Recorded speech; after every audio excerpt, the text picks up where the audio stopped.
that if you're pushing things away out of fear at Samhain, then you're really kind of missing the point. It's very fear-facing, isn't it? It's very full frontal. It's very, you know, mask off. It's very... it's confrontational in its energy, I think, Samhain. Hello, my sweet ghouls and goblins. Welcome to my channel. Thank you for joining me. This video is sponsored by Skillshare. As always, whenever I work with Skillshare, I'm absolutely delighted to announce this fact, and I will talk a little bit more about Skillshare later in the video. So most of the time when Samhain is upcoming, I like to do a little bit of a chatty video about how I'm feeling about my favourite Sabbath being on the horizon. I know that for a lot of people, it's your absolute favourite.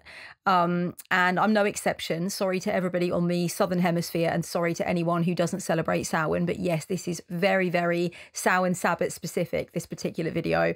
And I give myself that permission to make a video dedicated to Samhain, at least one every year, because it is so influential. It is such an important occasion for me in the witchy calendar. And no matter how off-road I go, and no matter how kind of like individualistic I like to be with my take on witchcraft and what it means and what I want from it, etc., Samhain is a staple. I'm the classic basic witch in that regard. Like, Samhain is always on the menu. I absolutely love it. As far as Sabbaths go, it's just super important to me and it means so much to me. And I've traveled with it. I've journeyed with it year after year since claiming the word witch many, many, many, many countless moons ago. And so it's really interesting for me to have the check-in and to talk about how I'm feeling about it year on year. And so this is my Samhain 2024 check-in, review, thoughts and feelings, you know, getting into some of my deep feelings.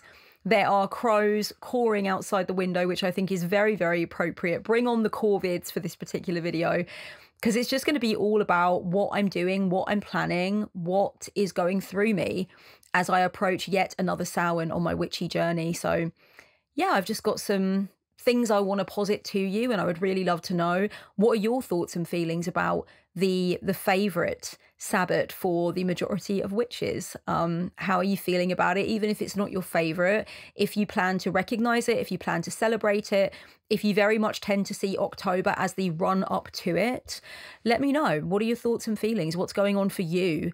And let's make this into a bit of a chat about the season of the witch and how Samhain really contributes so massively to that and is just such a cultural staple and such an emotional touchstone for so many practitioners of every single stripe. You know, like, there are so many practitioners that only recognize Samhain as a Sabbath. There are so many practitioners who feel that it's a deeply alchemical time, that it's such a potent time for release work, for ancestor work, you know. So get at me in the comments. Let me know what is going on for you at this really sort of sacred countdown, you know. Let's face it, many of us see October as a kind of countdown to this really momentous thinning of the veil and this extraordinary time for us to check in as witches with our practice, with what we want to be releasing and leaving behind and what is coming in, and what we've learned since this time last year. And I'm definitely no exception. I think Samhain has just gotten more and more potent for me as I've gotten older and gotten more comfortable in my witchhood. So let's talk about it. I've got a lot of ups and downs when it comes to what I'm going to be addressing in this video. And I hope you all can appreciate, by the way, my Miss Hard Broom Goes Out in Berlin look. Is that so? All right, so let's get into it, darlings. Let's get into it. No matter what else is happening when it comes to my Samhain contemplations and what seems to be like uppermost for me, one thing that comes through quite a lot in one form or another when I'm approaching this Sabbath is the desire to be cozy. And I think that's quite an obvious thing really on the Northern Hemisphere. Like, things are getting colder, it's windy, it's rainy, the nights are closing in, you know, the heating goes on, all that kind of jazz. So yes, there is that desire to be cozy, but what comes along with it that I think is much more the spiritually significant and profound thing is, does anybody else feel like this, that Samhain is actually the key time in the wheel of the year for the spring clean? It's not any of the spring Sabbath stuff. It's not in bulk for me. It's not Ostara. It's none of that. It's very much Samhain. Samhain is the spring cleaning time. So it's like, it's not spring cleaning, it's Samhain cleaning. But for some reason, during October, it seems really salient and really meaningful that I would start to reassess my relationship with my possessions. I would start to declutter. I start to want to move things around in my flat. I start thinking about what else I want to use the space for, what's still feeling good, what's not feeling so good. I go through my clothes, I go through my books. And this used to be something that would just happen and it would take its course, because I knew that by the time the Samhain ritual begins for me, on the night of the 31st, usually going on into November 1st, although it is a little bit of a movable feast, I will say, I'm not super, super precious about that. But most of the time that's going to be when it is, obviously. Most of the time I just do my Samhain spring clean, right? My non-spring spring clean. And it's just part of it. It just feels like, yeah, because I want to get into a situation where I feel like the space is completely reclaimed. I'm feeling cozy. I'm feeling ready. It's going to be quite high impact, whatever workings I'm going to be doing. So I want to get in the right headspace. So I never really thought about it as this really big, significant deal. But ever since 2020, I've had a weird relationship, a difficult, complex, fragmented relationship with my stuff and with my space, with my physical space that I live in and with the things that I own. And part of that came off the back of just feeling completely weird in this flat after the breakdown of my toxic relationship, which I spoke about in my video called My Toxic Relationship. If you haven't seen it, go and check it out. It is it's a long one, okay? I get quite sassy and I get very, very honest. But if you've seen that video, you know that that relationship in 2019 really messed with me. And after that, I started to feel that I had a very strange relationship with my space, because quite a few things went down in the space that I guess I felt like I didn't really have the ability to cleanse super easily. The energy was just kind of messed up, guys. It was just kind of messed up. So the Samhain of 2020 was really interesting, very interesting, because I'd come home from the initial lockdown where I was in Amsterdam, and I was at home and it was still, you know, everything was still very much locked down, and the pandemic was still absolutely like rampant and at the top of everybody's agenda. And it was just me realizing that, like, oh yeah, I'm getting that sensation that I get when Samhain comes around, where I want to declutter and reclaim space and figure out my relationship with my space and my possessions, and, you know, like just cleaning and deep cleaning and all of that. And I thought, oh wow, I really need this. This is something that is really calling to me. This is something important, you know? And it carried on like that into 2021. And then in 2022, it became so significant to me because I suffered a major bereavement, and I'm still very much going through that process of what I still feel is the early stages of grief. When you lose somebody that fucking close to you, it is the early stages, right? When you're only sort of 2 years into it, kind of thing. So in 2022, it became really significant. Like that sort of Samhain spring clean vibe was just everything. I needed it. It was so, so potent. And I feel like it's going to be very, very similar this year. It's already happening. It's already happening, and it has been happening since about mid-September, but I'm really stepping it up now. I feel like everything is potentially for the chopping block, right? Even my main working altar, I'm getting more and more sure that there needs to be a massive change there. There needs to be massive changes in the living room area. Like, I'm just feeling that everything is speaking to me about whether or not it wants to stay with me or it wants to go elsewhere. And my relationship with my possessions feels so sharp and so exciting and so tangy and so fresh. And like, I'm just very, very fucking excited. Does anybody else get this way around Samhain, where it's like, it's time to just either embrace my possessions closely or give them on to the next home? It's time to get behind there and hoover and pull things out and really like reclaim every inch of the space in this very physical, very kind of practical, very hands-on, tangible way.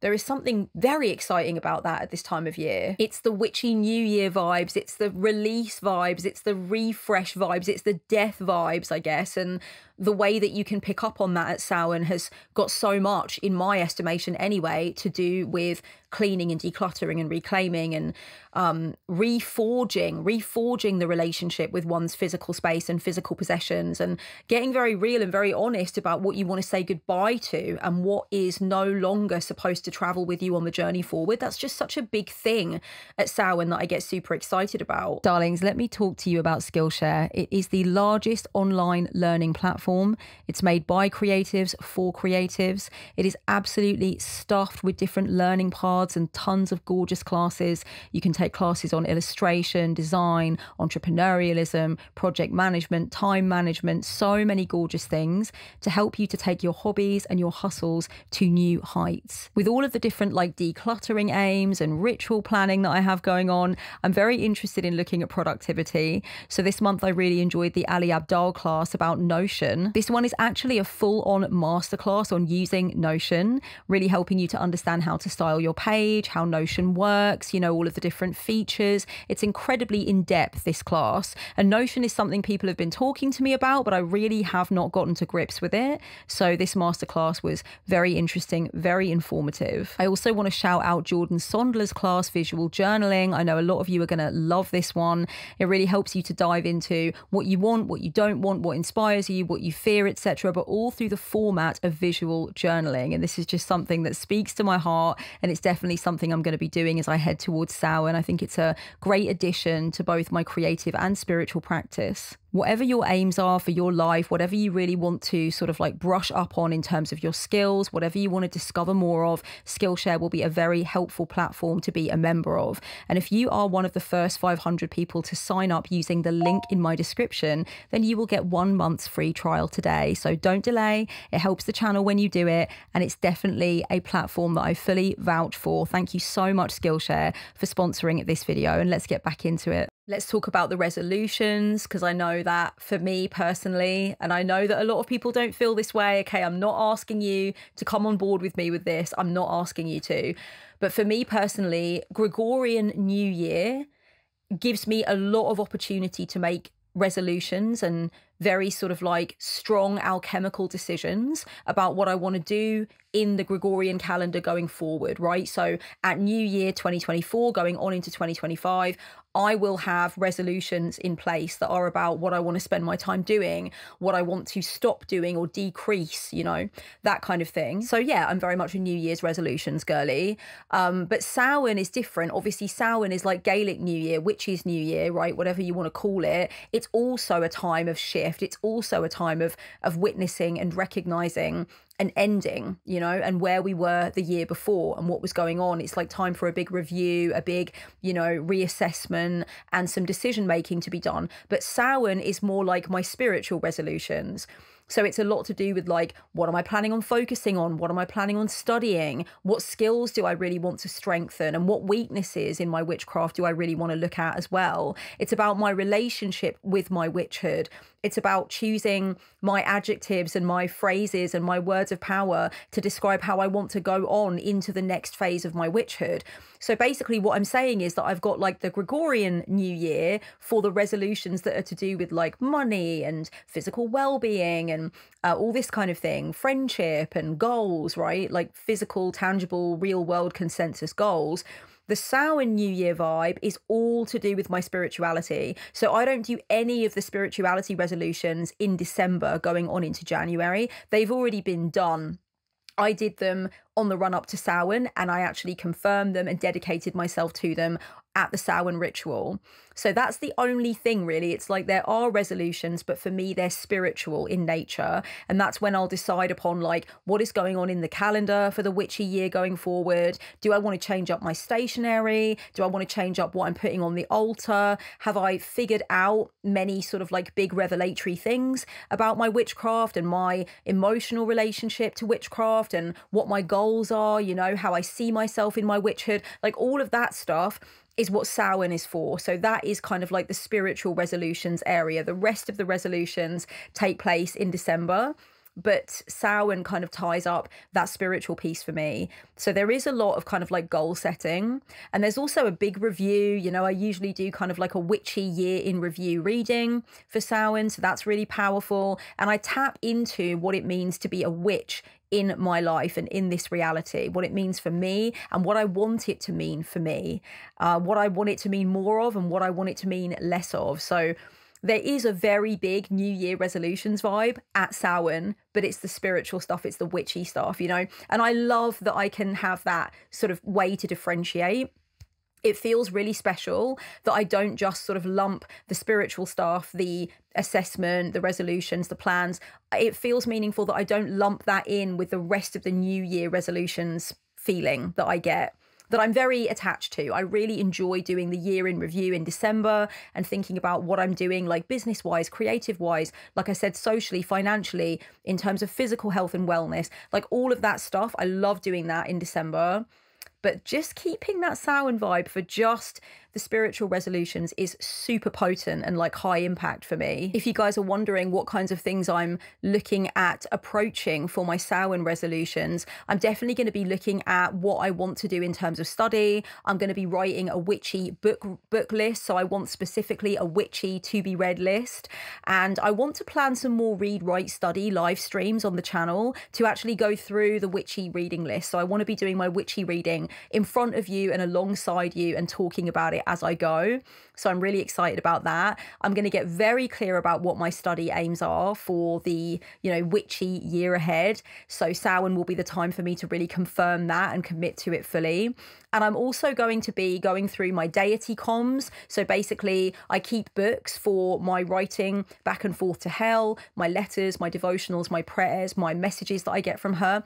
And I do the same with the Holy Mother, who's my other kind of like principal working being. And so I'm going to go through both of them, but especially the hell stuff. I'm going to be doing a rededication or a remarriage to hell. I do that every year. I do a big ritual to her and I just confirm that, you know, hey, it's still you and me. So I like eyeball her and let her know that she's still the head bitch in charge very much. And so it's a time for me to kind of romance her and really feel super, super close to her. So that's all going to be going on, which I'm super excited about. And on top of all of that, I'm going to definitely be leaning a little bit more into what I want to do for my next book. It will be my third, hopefully published book about something to do with something witchy. I don't know whether it's going to be like witchcraft and self-love or witchcraft and tarot or what it's going to be. I haven't figured it out yet, but I have started writing a few scrappy little notes. So I'm really excited to see what comes of that. I'm going to be making some big decisions. And yes, although the writing of a book is a creative process and therefore it's creative decision making, because it's so spiritual and because I take guidance from my beings, sorry, I've got something in my throat. Because I take guidance from my beings and especially from hell about what to write and how to write it and what the chapter outline should be, it makes sense that I'm going to kind of make some decisions there at Samhain rather than waiting until December. I definitely find resolutions relating to areas of spiritual study to be particularly potent for Samhain. So just making decisions about what I want to really invest in learning. I know that I definitely want to continue with the Clip-Off. I've been studying the Clip-Off and Samhain will be my time to really like deepen into my dedication to continuing to learn that. It is heady. It is heady. There is a lot there. So I'm really excited to be able to commit to that. And there's a few other bits and pieces I really want to commit to as well, but the Clip-Off is going to be chief amongst them. And I would like to take some time to celebrate what I've learned so far from studying the Clip-Off, because I think it is a very like Samhain coded thing to be learning, you know, the night side of the tree of life, if you will. So I think it'd be a really nice time to celebrate the fact that I did crack into that learning in 2024. And I want to carry that on through until Samhain 2025. And then I'll see where I'm at there. But yeah, I think the resolutions relating to spiritual study are particularly potent. And I really love, like I said, that I can have that dedicated time at Samhain to really like put my stamp on it, you know, put my sigil on that study plan and really say, yeah, you know what, that is what I'm going to be focusing on. As many of you know, I'm a mystical magpie. I know a lot of you guys are as well. And what that basically means for anyone that doesn't know is that we are very desirous to study a lot of shit. These are what we stay alive for. We want everything. We want to try everything. We want to read everything. We want to learn everything. We want to enrich our minds and enrich our practices with far too many things, right? More things than you could ever conceivably do in the space of one wheel of the year. So Samhain is the time where I also make some decisions for clarity of mind about what is going to be really the main things I'm going to be focusing on, and allowing myself to put other things on the back burner or make them into things that are not the priority, right? To deprioritize them in favor of what I'm actually committing to do. That can be quite difficult for me because I am really very much the mystical magpie. There's like so much that I want to tear into. You know, I'm like a wolf with a piece of meat when it comes to spiritual study. But I also can get into, you know, slumps and laziness and lack of direction and just feeling like there's so much that I want to jam pack my brain with that I'm like really not sure where I'm going or where I was or what's happening. So Samhain is the time for me to get clear on that, which I absolutely love. I want to talk a little bit about the Samhain Halloween overlap. That's really a big thing for me, and it can get quite confusing. So I love Halloween, right? Let's see them as completely separate things because in so many ways they are, right? Samhain influenced Halloween, but Halloween is not Samhain. I really love Halloween. I love dressing up. I love going to Halloween parties. I love horror movies. I just love all the aesthetics of Halloween, right? It's a vibe for me. I really enjoy it. But I have to schedule myself quite intricately during October so that I can fit the fun around the fanatical witchy stuff. You know, they both have to happen. And I have been known in a few previous years along the way, along my journey of witchhood, I've been known to do a ritual, wrap it up, get in the shower, get changed into an outfit, go out to a party, come back from the party in the wee hours, do another ritual, which is very heady, very Samhain oriented, and then go to bed, then wake up, then do ritual. And then maybe later on, I'll go to another party, right? Sometimes when it's quite party heavy, in the Halloween area of things, I do want to fit that in and I do want to have that fun and I do enjoy that and I do give that to myself, but it's also serious Samhain stuff, right? Like I do not take that off the agenda. That does not come off the menu. If one of them needs to be sacrificed for the other, then Samhain is always going to win out over Halloween when it comes to what I'm actually having to spend an evening doing. But usually I try and do both. So that overlap is really interesting, and it's interesting for me to assess each year what that's feeling like and whether or not there are invites to things that are like very, very Halloween coded and have got fuck all to do really with deep spirituality in any orthodox sense. They're just really about having fun, dressing up as ghouls and goblins and vampires, etc., and just like having at it, you know. I've won a couple of best dressed Halloween party competitions in my life before. One of them that I remember really well was when I dressed up as a dead Mother Superior. So I was in a full nun's habit, costume, all of that shit, and I was dead essentially. I was all painted up. I had spiders on my face. I looked so creepy. I had blood coming out of my eyes, and my partner went as the Grim Reaper, like full hood, you know, the scythe, the mask, everything, and we won together as a couple the best dressed Halloween competition. I mean, I love that stuff, guys. I love that. I love horror movies, and I do not watch horror movies on my own. It's one thing that I don't watch on my own. I do watch true crime on my own, not too much in the middle of the night, okay, because I live on my own in my flat and I have a very overactive imagination. I've dealt for years with like maladaptive daydreaming and like I've had psychosis in the past. So I don't like to fucking freak myself out too sincerely in the middle of the night as a woman on my own in her apartment, right? So I do watch a little bit of true crime because that's very much part of my staple diet. I've always been interested in true crime. And if you want to understand more about my relationship with true crime, you can watch the video that I will leave down below about the human shadow and my interest in the human shadow. So a little bit of true crime, but I do not fuck with horrors when I'm on my own. Horror movies are a thing that I watch only with other people. It puts me in a totally different energy when I watch them with other people versus when I watch them alone. Watching them alone is not really a good idea. It just takes my mind into some really funny places later on when I'm, you know, lying in bed or whatever. It's funny, I can fuck with demons on my own, like me and Leviathan have a great time on our own. But when it comes to horror movies, I'm like, no, I'm not letting this into my brain right now. So Halloween is, of course, a time where lots of people want to put horror movies on the agenda. And I'm already super excited because my bestie wants to have a massive Halloween night and my partner is going to come over. And my partner has not seen Texas Chainsaw Massacre, which is absolutely outrageous. So we'll be showing him Texas Chainsaw Massacre for the first time, which is really exciting. I just think it's a classic horror, the original one. I like the remake as well, actually. But yeah, so was it a remake or a sequel? Whatever it was, I liked it. I like both of them. But you know, I just think horror movies are such an art form that it's just so classic and it's just such the thing to do during this season. So I'm really excited for that. So it's interesting because both of those things live together for me. And you'll notice when I sell my readings at my online store that I call them my Halloween and Samhain readings. It's never one or the other. There are some that are very, very themed around Halloween. That I've got one called the Fright Night reading, which is very Halloween themed. And then I've got like, you know, the Shake Hands with Samhain reading and like the sort of Samhain Sorcerer reading, which are much more kind of like high-minded spiritual types of readings. And you can get something from all of them, but it's quite interesting the way that I divide it down, you know. I've got one reading called Hard Heart Halloween, which is just for people that have had a really fucking difficult time since last Samhain and they're feeling hard-hearted and bitter and difficult and down about it. And it's about like trying to figure that out and release that and move into this more stable place. But it's very, very Halloween-y, right? The themes of it and everything, the spread positions are Halloween-y. So I'm definitely both. And I wonder if you can let me know down in the comments, my loves, let me know, what are you like with the Samhain Halloween crossover? Do you find that you are really not that bothered about Halloween at all? You just find it to be like empty consumerism. You don't enjoy it. You think it takes away from what you're doing with Samhain? Or like me, are you very much also Halloween loving and like to have a mixture of both? And do you feel there even is any overlap? Maybe for some of you, there really isn't an overlap. They're very separate, or maybe they're together. Maybe there is actually no Venn diagram. It's just a circle for you.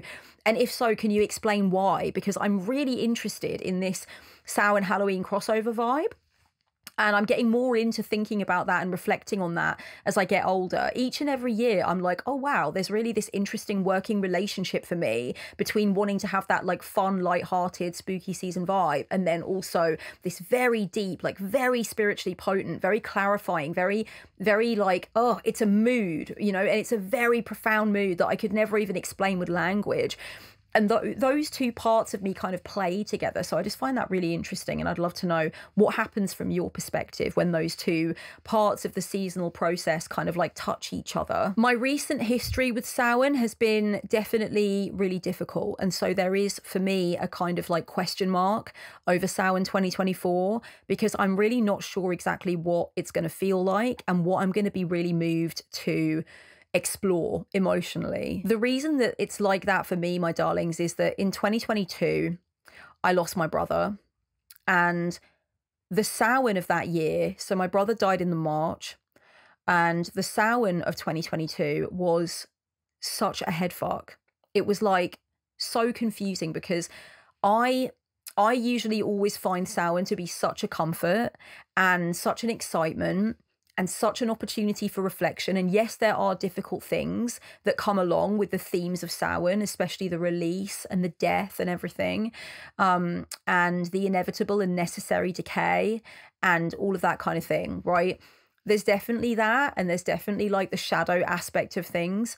But Samhain for me is such a joy. And in 2022, I just felt so many weird and raw emotions. It was just a lot. I don't even know if I can explain. It would probably require an entirely separate video to go into the depth of how the Sabbath affected me as someone that was so freshly and deeply bereaved. And I have very, very strong memories of that Sabbath on, you know, in 2022, very strong Samhain memories, but they are so different to anything that I experienced Samhain-wise before that. It was a different fucking vibe, I've got to say. And you could say that, yeah, the couple of years before were really weird too, with the pandemic being so, you know, so big time and so much the only thing that anybody was talking about and so in your face. I'm not saying it's over. I'm not trying to say anything like that. I'm not trying to say that it's decreased in its level of seriousness, but it's decreased in how much it's affected my life, right? So just speaking personally, you could say that there was a couple of FUBAR years back there where Samhain felt slightly different, and you can definitely say that's the case.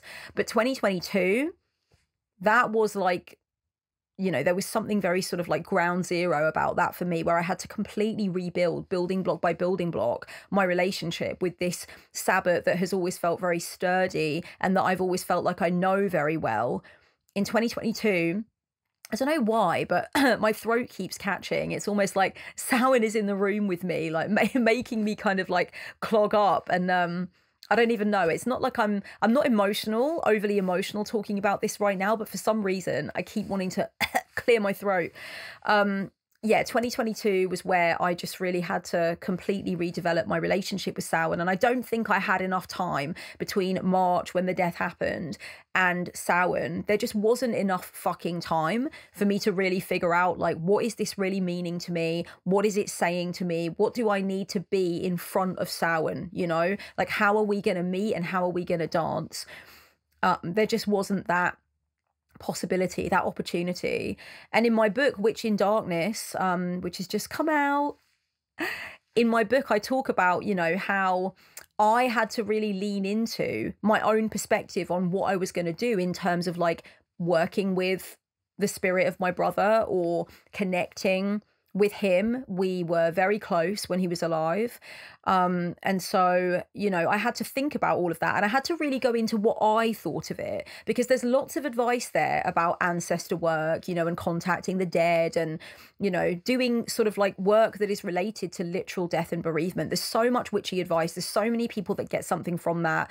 There's so many people that see Samhain as the principal time to connect with loved ones who have passed over. And I had to really sit with myself and very personally think about, hang on, what do I want though? What does it mean for me? And I decided in the Samhain of 2022 that it was not at all safe for me to be doing ritual around my brother's death, that I did not want to have a shrine to him or an image of him on the altar or any of that stuff. That was not going to be part of the program for me in 2022. And I had to sit with that, and I had to, you know, I did a lot of reading about what other witches who are bereaved find it comforting and comfortable. I was like, what word am I going for there? I think I'm going for comforting and comfortable. I did a lot of reading and a lot of watching around how witches incorporate ancestor work and, you know, death work when they're recently bereaved. And I'm so glad that so many witches get so much from having Samhain as the principal time of connection because of the thinning of the veil. But for me, that was not going to work. It was not going to feel safe. I did not want to push myself. I wanted to come to those things in my own time, if ever. You know, there's so many fragile and complex and difficult threads when it comes to grief. And I think you cannot rush your bereavement so that it fits neatly on the calendar with Samhain, because it's thematic, right? Fuck thematic. You need to feel into your bereavement. You need to take tea with your bereavement and really see, where are you sitting with the connection between your grief and this incredible Samhain sort of death Sabbath. Yeah. And for me, I felt like, no, it's not going to be something that's safe, and it's not going to be something that makes sense. So I had to really sit with that. Onwards into 2023, Samhain was also equally fucked for me. Like, it was so confusing because, again, I had this question of what is coming up for me in relation to my brother's death, and how do I want Samhain to potentially, if at all, factor into that. But on top of that, everything had just really massively kicked off in Gaza, and many of you know how I feel about that and my activism around that, and you've seen the videos on that. Okay, this is not going to be a video about that per se, but I cannot lie to you that as I approach Samhain 2023, again, different vibes entirely, different vibes. I started thinking about like collective death, collective trauma, collective shadow, myself as an activist, the death of one phase of my witchhood and the beginning of another, but in this very public way where I was being scrutinized and I was being attacked, and my DMs were full of people telling me awful things about myself and how disappointed they were in me and how they were going to throw my book in the bin, and like, and the news was just lying, and like, it was just all kind of fucked again.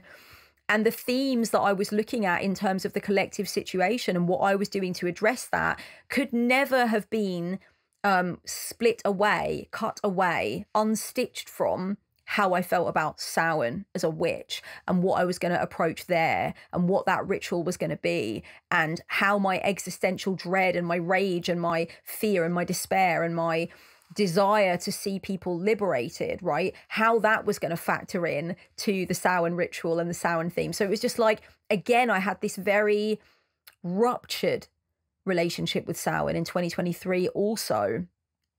it just had another layer to it. It was like the death of my brother stuff and the death of my faith in humanity stuff. I mean, look, okay, crazy fucking shitty things go on all over the world all the time, and I'm often despairing, and I'm very, very into the news, and I'm very into the news that is not being told by the news that is sanctioned, and I do my reading and I do my understanding, and I always thought I could never experience this fresh layer of existential nausea on a daily basis. But what has been happening in Gaza for the last year has definitely achieved that new layer of that dread and that anger and that activation. And I could not split that off from my Samhain experience. So I don't know what's going to happen in 2024. It's going to be a bit of a wild card, you know, because for all the planning that you can do and for all of the cleansing and decluttering and like figuring out your study plan and like, you know, figuring out your ritual, and I'll come to what I think I'm going to do for my ritual later in the video. But for all of that, if you've had a uniquely topsy-turvy weird time with your perception of what Samhain even is and how you feel about it for the last couple of years, when you're approaching the 3rd year going towards Samhain, you're thinking, what is it going to be now? Because it's just not going to be like it used to be.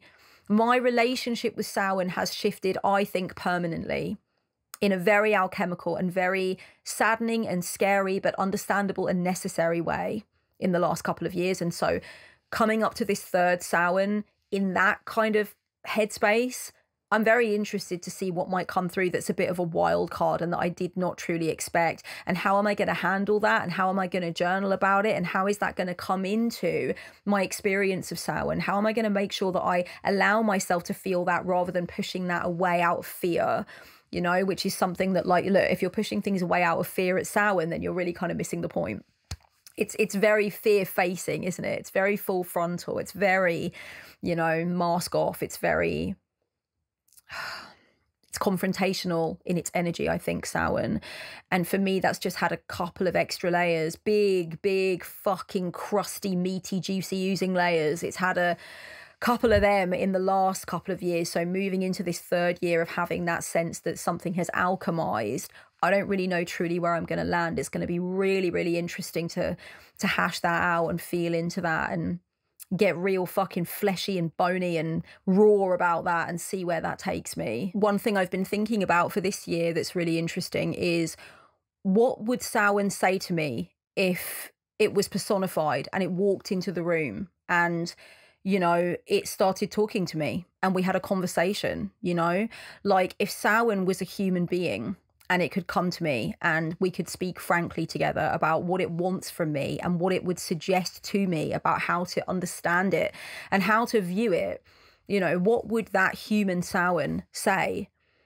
And I go back and forth because on the one hand, I think Samhain as a being would come to me and say, I want you to take comfort from me as you always have done. I want you to understand me as a place of safety and a place of joy. I want you to have fun. I want you to be irreverent. I want you to be in your rebel witch vibe. I want you to take me as an opportunity to be creative and also just to feel amazing about your witchhood. But there's this other side to Samhain where I imagine that it would sit down opposite me and say, I've changed you and I meant to do that.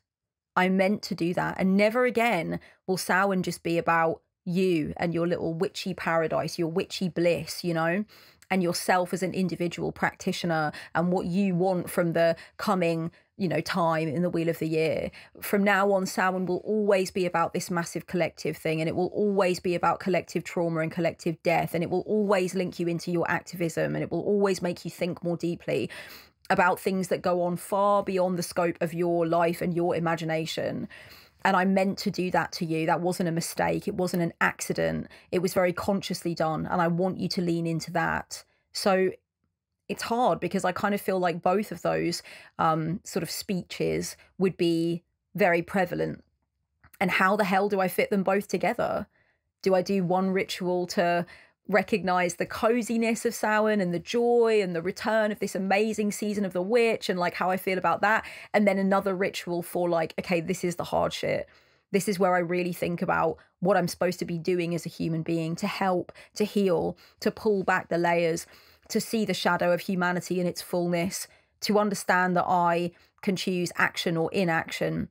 You know, maybe it is literally a game of two halves from now on. Maybe that is how Samhain is going to be for me from now on. It's like Samhain wants me to push out my chest and keep my chin up and keep walking in the direction of my strength as a human being, and keep owning my work and owning my relationship to the breakdown of, you know, mainstream narratives and white supremacy. And it's very serious, and it's about that serious work that links me to the external. But Samhain is also encouraging me to find solace in it, to be at home in it, and to feel like it's still my place of security and safety and joy and loveliness and aesthetics and changing up the altar and, you know, just like fun, the fun of death. Very much kind of, oh, I'm getting emotional. The joy of it and the beauty of it is very much mixed up with the savagery of it and the brutality of it and the unfairness of it. And so it's very much like, where do I sit with that now? You know, because it wasn't that way for me before. It wasn't. It was much more seamless, and it was more about me.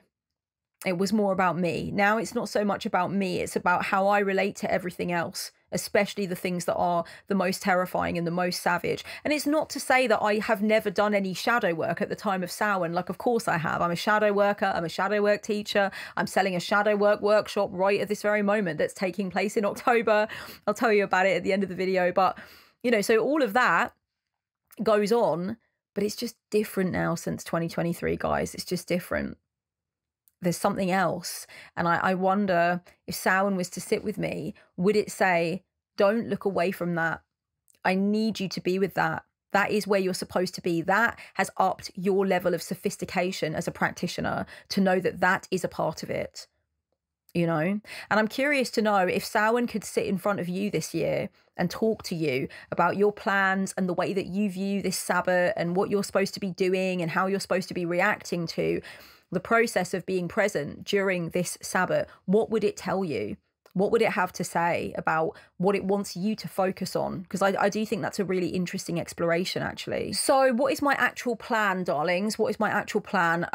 It's definitely going to look a little bit traditional this year. So I'm definitely going to change up my altar. I haven't done so yet, but I'm planning to very soon. I'm going to make it all aesthetic and Samhain oriented for sure. It's the only time really that I change up my altar in terms of anything to do with Wheel of the Year.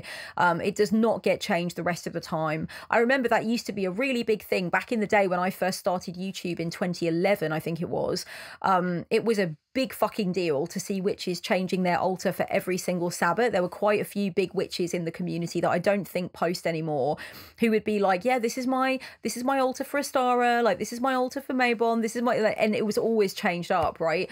I don't really see that happening so much anymore. And I don't see as much altar sharing in general these days. You know, the conversations are, a lot of it is very meaty conversation these days, which I'm delighted to be involved in. And if you haven't seen my incredible inclusion in Ivy's latest podcast, Ivy the Occultist, I joined a beautiful bunch of witches to talk shop. So I'll leave the link for that down below. It's a very long, juicy, meaty convo. So go over there and check it out. But yeah, there's a lot more of that sort of deep conversation, less about aesthetics, certainly a lot less hauls than there used to be and stuff. But yeah, for Samhain, I do change up the altar, so I will be changing up the altar. And I think the ritual itself will look more classic than it has done in previous years. I'm going to have pomegranate seeds. I'm going to have apple cores to represent my goddess. I'm going to have black candles, right? I'm going to use my ceremonial knife. So that's going to be gorgeous, and there's going to be release work, and there's going to be like the address to hell and the welcoming of Samhain, and I think it's just going to be really beautiful. I'm going to do some deep visualization work. I'm going to go to meet hell. I often go to her orchards and meet her, and we have a conversation. So maybe the runes will come out as well.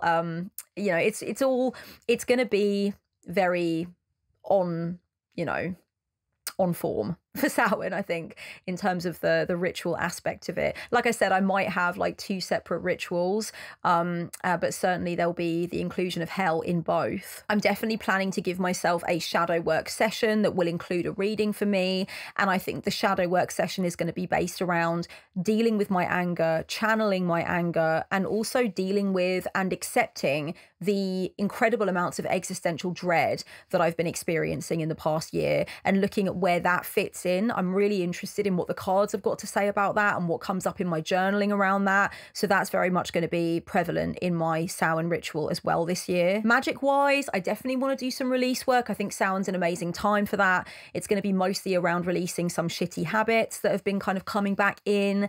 I'm going to really focus on some serious cord cutting around some habits of mine that I want to get to grips with and I really want to kick into touch. I'm not going to share what those habits are, not that they're anything too terribly shameful, but like, that's for me, that's between me and the gods, you know, me and the Samhain energy. So that's definitely going to happen. I'm also going to do a little something for my business. You know, I really want to kind of like reconnect and reunite and remarry my business. I've been coming to life very much more with my business ever since the death of my brother. And in fact, even before that, ever since the shitty toxic relationship and then the lockdowns and everything. I think that me and my business, I love my business, but I haven't been in love with my business. And I think it was very difficult for me coming back to the writing of Witch in Darkness after dropping it for a year to deal with my bereavement, dropping the amount of client calls I can do per day because of my bereavement. I'm coming back up to full energy now. And this is not me saying like, oh guys, I'm done with my grief. You know, I'll never be done with my grief. Okay. It's a daily journey. It's a fucking daily situation happening over here inside Planet Maddox. But it is interesting. I'm amping up the amount of energy I can spend. I'm feeling really much more in love with my business. I feel like we're dating again. I feel like fizzy about it, right? And it's exciting. So there's definitely going to be something there to do with rededication and to do with linking my business to my spiritual practice. You know, that was a really big key breakthrough moment for me as a business owner who sells readings and sessions and spiritual counseling.